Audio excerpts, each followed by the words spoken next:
National Geographic magazine. They went to the Defense Department and said, hey, can you provide an air crew for 17 Norwegian explorers that want to go across the North Pole on foot? It has not been done before. From Northwest Territory over to Finland or one of those countries over there. Much to the Defense Department's surprise, I said, well, we'll look into it. And they went to the Department of the Air Force. The Air Force said, I think we can do that.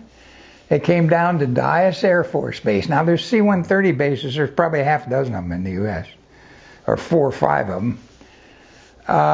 And they picked our crew. Now, maybe they wanted to get rid of us, because when you get up at the North Pole, your compass starts to spin. You don't know what direction.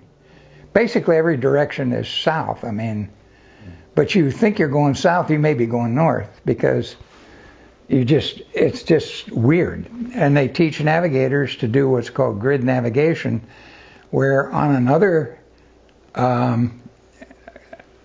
device that is about compass points, you're able to slave that to a fictitious North Pole, and depending on where you're at on the Earth, there's a certain amount of precession that occurs in this instrument, which you're able to apply and figure out whatever. So we get out there to alert Northwest Territory. We pick up these 17 Norwegian explorers, blowing snow.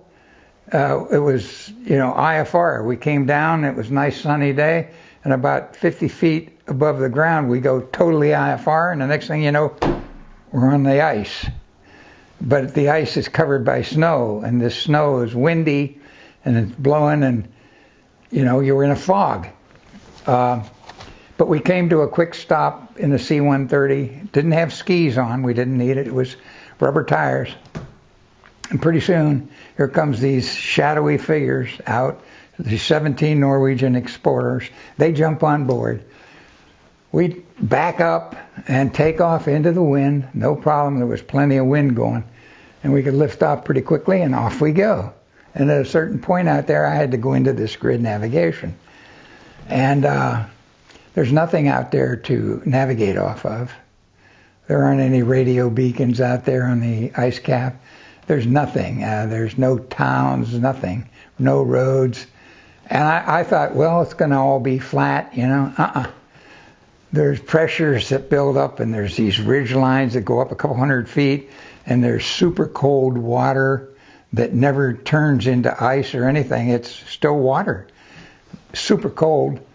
And I thought, man, these guys are going to have a time of it. And they came up into the flight deck area, and they're peering out as best they could. And we got to within maybe 75 miles of the North Pole, which was quite a ways out there from this alert Northwest Territory. And they said, we've seen enough, we can turn around and go back, which we did. And we found out later, several months later, that these guys failed in their mission. They got out there and they had really bad weather. And they weren't able to make contact with another rescue plane very quickly. They ran out of food. They had to kill a couple of dogs and eat dogs to keep from starving, They had plenty of water with all the snow that they had there. But they were in dire straits.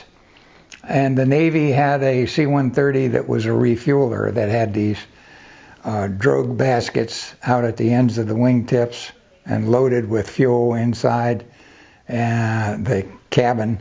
And they took a helicopter in each one of those and went the whole way out there nice and slow, picked up the remaining people and dogs, and got them all back to civilization. But that was another adventure.